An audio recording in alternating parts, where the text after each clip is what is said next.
Universidad Técnica Particular de Loja, titulación de Arquitectura, presentando el tema Leyes Romanas. Ley romana.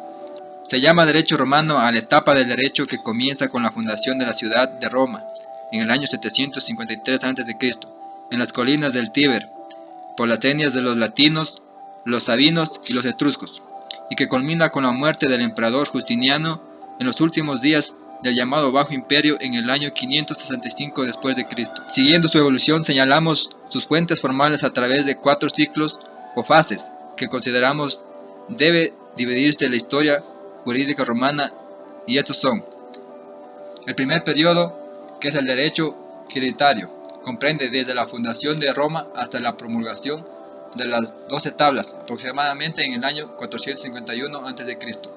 El segundo periodo, derecho honorario o de gentes, comienza desde la promulgación de estas tablas hasta el final de la República en el año 27 al 29 a.C. El tercer periodo, que es el derecho jurisprudencial, comienza con el advenimiento del imperio hasta el reinado de Alejandro Severo. El cuarto y último periodo, el derecho de la codificación, termina con la caída del imperio a la muerte del emperador Justiniano. Periodo del derecho quiritario.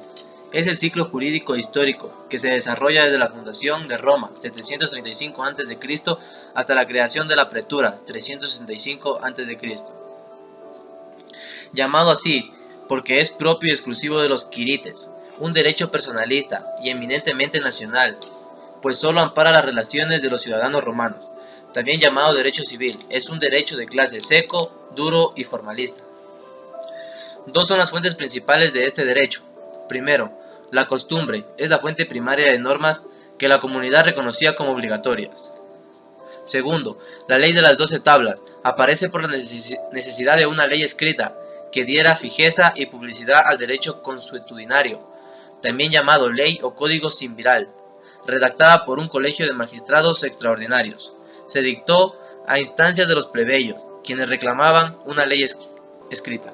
El primer decemviro estaba integrado por 10 patricios, quienes elaboraron las 10 primeras tablas, en el año 451 a.C.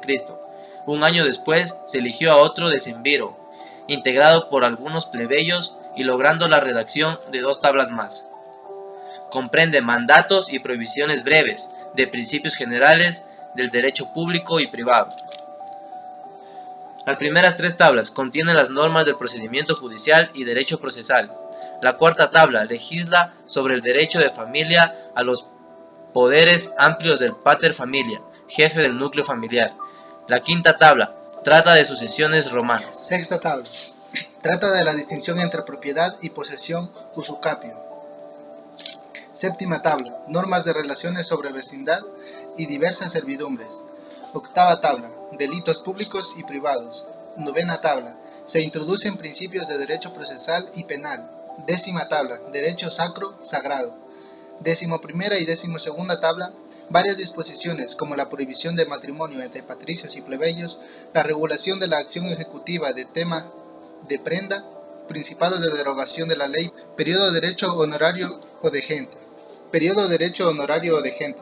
Surgió aproximadamente 150 años antes del advenimiento de la República, por la creación de la pretura urbana, a la que le atribuyen los poderes jurisdiccionales que hasta entonces lo ejercían los cónsules. A partir de ahí, el pretor comienza a elaborar con sus edictos el derecho honorario que constituyó la jerarquización y universalización del sistema jurídico romano. El edicto del pretor sirvió de base al derecho honorario o de gente. También habían otras 2 fuentes formales, la ley comicial y los plebiscitos. Los ediles eran los gobernadores de los lus edicendi.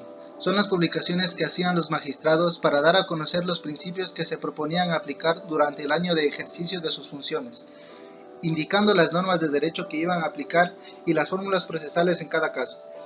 La ley comicial era aquella que a las instancias de un magistrado cónsul se dictaba por un órgano político, asamblea popular y comicios, como lo definía Gallo, lo que el pueblo manda y establece. Clasificación. Lege rogatae. Era la ley romana por excelencia, votada por el pueblo reunido en comicio. La votación del pueblo podía ser verbalmente o por medio de tablillas que contenían las letras AQR, anti quo drogas, contra lo que pides. Dactae. eran las dictadas en virtud de los comicios por los encargados o administradores de provincias. Derecho del periodo jurisprudencial. Se inicia alrededor de los años 50 a 100 a.C. y se extiende hasta los severos. Este ciclo se caracteriza por la jurisprudencia, pero ello no significa que no hayan existido otras fuentes formales. Los primeros jurisconsultos fueron los pontífices, que integraban el más importante colegio sacerdotal. Este monopolio de la ciencia del derecho termina cuando un liberto llamado Cneo Flavio da a conocer las fórmulas y el calendario, y el plebeyo Tiberio Coruncario da un empuje al proceso de la secularización, que por este pontífice se inicia la práctica de dar consultas públicas sobre cuestiones jurídicas y de praxis procesal. Jurisprudencia laica. Una vez rota el hermetismo de la jurisprudencia de los pontífices, se abre la posibilidad de la iuris interpretatio a los hombres cultos de Roma, cuya interpretación de la ciencia jurídica no se imponía como obligatoria al juez.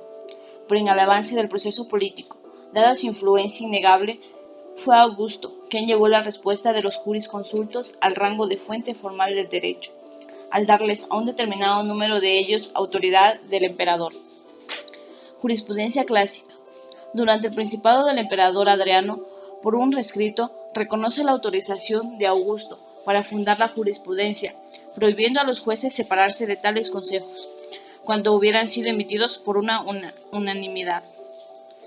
Esta época lleva al derecho romano a su punto más elevado o mayor, brillantes por las copiosas literaturas jurídicas. Periodo del derecho de la codificación. El periodo del derecho de la codificación se inicia en la época del Dominatus y culmina en la redacción de la compilación justiniana. Agotada la producción jurisprudencial, se centra la potestad legislativa en el soberano o autoridad absoluta. Su importancia de la codificación es para evitar la dispersión y contradicción que se daba en la práctica. A continuación, les mostraremos algunos ejemplos de los derechos que se conservan desde tiempos romanos. Derecho de la mujer. En Roma ya existía una ley que protegía a la mujer, permitiéndole desempeñar algunos papeles importantes en su época. Esta es una ley que ha ido evolucionando hasta el día de hoy. Control de precios. Los romanos idearon una ley para equilibrar el producto con su costo. Hoy en día existen muchos más organismos reguladores para los productos. Políticas sociales.